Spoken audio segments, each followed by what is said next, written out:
జిల్లాలో సత్ఫలితాలను ఇస్తున్నాయి. రుతుపవనాల ఎఫెక్టుతో జిల్లాలో కురుస్తున్న వర్షాలకు వాగులు వంకలు పొంగి పొర్లుతున్నాయి.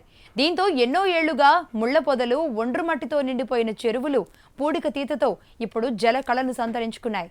గ్రామాల్లోని చెరువులు కుంటలు పూర్వ వైభవాన్ని సంతరించుకోవడంతో రైతుల్లో ఆనందం వెల్లివిరుస్తోంది.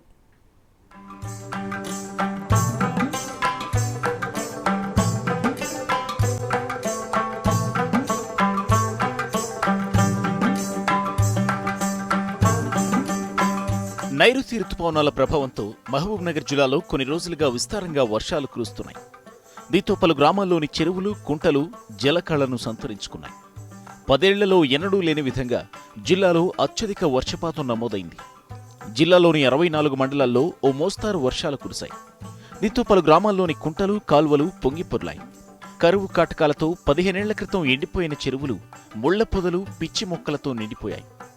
మిషన్ కాకతీయ పనులతో చెరువుల్లో చెట్లను తొలగించి పూడికతీత పనులు చేపట్టారు. గత వారం రోజులుగా కురుస్తున్న వర్షాలకు జిల్లాలోని అన్ని చెరువులు జలకళతో దర్శనమిస్తున్నాయి.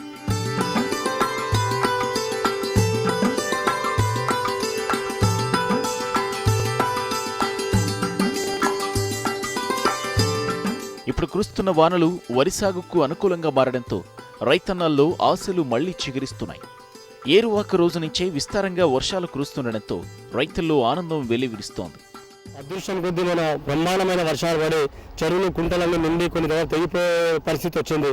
అంత వర్షం ఈరోజు పడడం నిజంగా రైతులు సంతోషం వ్యక్తం చేస్తున్నారు. మిషన్ కాకతీయ ద్వారా చెరువుల మరమ్మతులు బాగా అయినాయి. అలాంటి చెరువుల నీళ్లు రావడం పుష్కలంగా ఈరోజు చెరువులు నిండుకుండాలా ఈరోజు కనిపిస్తూ ఉన్నాయి. తొలి విడతలో చేపట్టిన మిషన్ కాకతీయ పనులు అన్ని చెరువుల్లో పూర్తి స్థాయిలో జరగలేదని, కనీసం 2వ విడతలోనైనా అధికారులు దృష్టి పెట్టి చెరువుల మరమ్మతుల పనులు పూర్తి చేస్తే వచ్చే వర్షాలకు చెరువులకు ప్రాణం పోసినట్లవుతుందని రైతులు ఆశాభావం వ్యక్తం చేస్తున్నారు. చెరువులు నిండడంతో పాటు మత్స్య కార్మికులు కానీ మిగతా వలసలు కానీ మిగతా అన్ని రకాల జాతులైనటువంటి వాళ్ళు కూడా ఊర్లోనే ఉండి ఉపాధి కూడా తయారు చేసుకున్నటువంటి దినము తయారైంది.